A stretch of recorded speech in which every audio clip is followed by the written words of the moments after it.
This is Nigeria News Update today. A former minister just revealed the secret weapon that won Nigeria's most controversial election.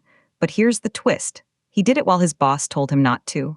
Coming up, you'll discover the two-pronged strategy that changed everything and why the opposition never saw it coming. Meet Alhaji Lai Mohammed, former Minister of Information and Culture, the man behind the microphone for 8 years.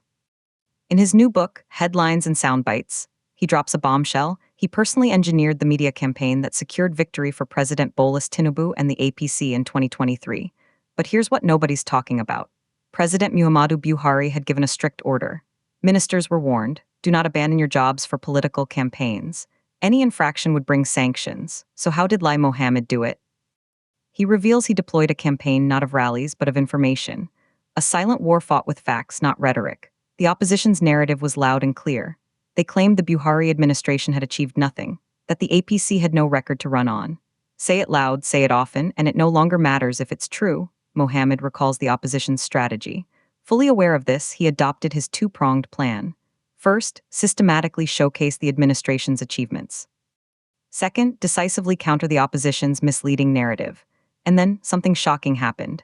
Exactly 130 days to the election, on October 18, 2023, his ministry launched the PMB Administration Scorecard Series.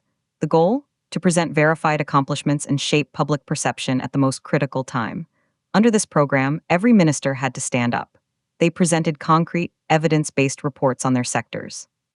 Each session included a brutal question and answer segment where journalists interrogated them. But here's the part that will blow your mind. To ensure maximum visibility, he deployed a comprehensive multi-platform strategy. Traditional media, digital platforms, everything. Then just 3 days before the polls on February 22, 2023, he unveiled the final weapon, a suite of legacy tools, a documentary, a testimony series, a compendium of achievements, and a digital legacy portal accessible from anywhere in the world. This portal contained every presentation, every fact. He calls the scorecard series one of the most innovative campaign strategies in Nigeria's recent political history. It provided Nigerians with direct, unfettered access to the government's record. It offered detailed, ministry-by-ministry presentations. By doing this, it set the tone for the entire political discourse. It powerfully reinforced the ruling party's message across the nation. The success, he says, lay in its subtlety. Strict adherence to facts, not political grandstanding. By anchoring the campaign on documented performance, the APC reconnected with undecided voters. It neutralized what he calls deliberate misinformation. The opposition found themselves constantly on the defensive, he claims, mostly dwelling on personal attacks instead of policy. The strategies, he says, ended the unfounded narrative about failure.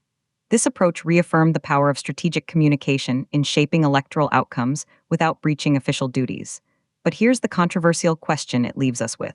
Was this a masterclass in information warfare or a clever bypass of a presidential directive? Some will see a brilliant strategist who defended his party's legacy. Others will see a minister who found a loophole in his boss's rules.